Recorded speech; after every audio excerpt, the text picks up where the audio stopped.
नमस्कार. चला, आज भारतीय संविधानातल्या एका खूपच इंटरेस्टिंग संघर्षाची गोष्ट ऐकूया. ही कहाणी आहे एका अशा हक्काची जो एकेकाळी आपला मूलभूत हक्क होता, पण आज तो तसा नाही. हो, ही आहे कलम 31 ची कहाणी. बरं, आपल्यापैकी बऱ्याच जणांना हा प्रश्न पडतो नाही का, की आपल्या मालमत्तेचा हक्क म्हणजे राईट टू प्रॉपर्टी हा फंडामेंटल राईट का नाहीये? आणि गंमत म्हणजे तो एकेकाळी होता. मग असं नेमकं काय झालं की हा हक्क काढून घेतला गेला? चला तर मग आज हेच कोडं सोडूया.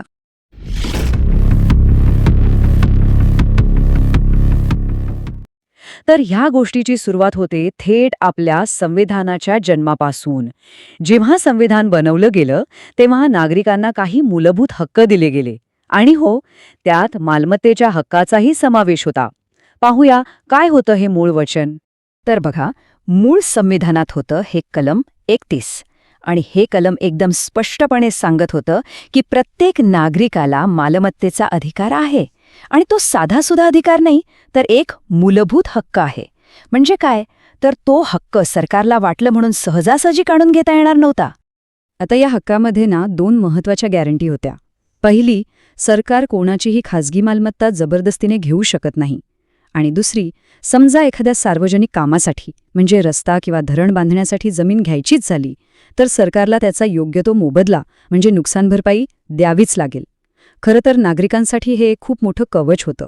पण इथेच कथेला एक वळण मिळालं आणि खरा संघर्ष सुरू झाला. बघा, देशाला नुकतंच स्वातंत्र्य मिळालं होतं आणि देशासमोर सगळ्यात मोठं आव्हान होतं ते म्हणजे सामाजिक आणि आर्थिक विषमता कमी करण्याचं. आणि ह्याच ध्येयामुळे एका व्यक्तीचा हक्क आणि संपूर्ण देशाची गरज यांच्यात एक मोठी लढाई सुरू झाली. इथे चित्र असं होतं की एका बाजूला होतं सरकार. सरकारला जमीन सुधारणा करायची होती. म्हणजे काय, तर जे मोठे जमीनदार होते त्यांच्याकडून जमीन घेऊन ती भूमिहीन शेतकऱ्यांमध्ये वाटायची होती, जेणेकरून विषमता कमी होईल. पण दुसऱ्या बाजूला होते हेच जमीनदार. ते थेट कलम 31चा आधार घेऊन कोर्टात जायचे. त्यांचं म्हणणं सरळ होतं, मालमत्तेचा हक्क हा आमचा फंडामेंटल राईट आहे, तो तुम्ही असा कसा घेऊ शकता? आणि मग झालं असं की सरकारच्या दृष्टीने हा मूलभूत हक्कच प्रगतीच्या आणि सामाजिक न्यायाच्या मार्गातला एक मोठा स्पीड ब्रेकर बनला. सरकार कोणताही जमीन सुधारणा कायदा आणायचं की लगेच त्याला कोर्टात चॅलेंज केलं जायचं. आणि यातूनच आपल्या देशाची संसद आणि सुप्रीम कोर्ट यांच्यात एक जबरदस्त संघर्ष सुरू झाला, ज्यातून पुढे जाऊन अनेक ऐतिहासिक केसेस उभ्या राहिल्या. आता ह्या रोजच्या संघर्षावर काहीतरी तोडगा काढणं गरजेचं होतं. आणि त्यासाठीच एक खूप मोठा एक ऐतिहासिक निर्णय घेतला गेला. एक असा निर्णय ज्याने भारतीय संविधानाचा चेहरा-मोहराच बदलला. अर्थात हा बदल काही एका रात्रीत झालेला नाही. स्वातंत्र्यानंतर जमीन सुधारणा कायदे आले, त्याला कोर्टात आव्हानं दिली गेली. हा संघर्ष अनेक वर्ष चालला. आणि अखेर 1978 साली सरकार या निर्णयावर आलं की आता एका मोठ्या घटनादुरुस्तीशिवाय दुसरा काही मार्गच उरलेला नाही. आणि तो मोठा बदल होता 44वी घटनादुरुस्ती. हा आकडा आपल्या संविधानाच्या इतिहासात कायमचा कोरला गेला.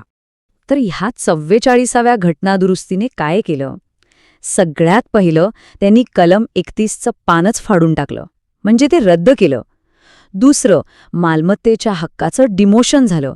त्याचा दर्जा मूलभूत हक्कावरून खाली आणून कायदेशीर हक्क म्हणजे लीगल राईट केला गेला.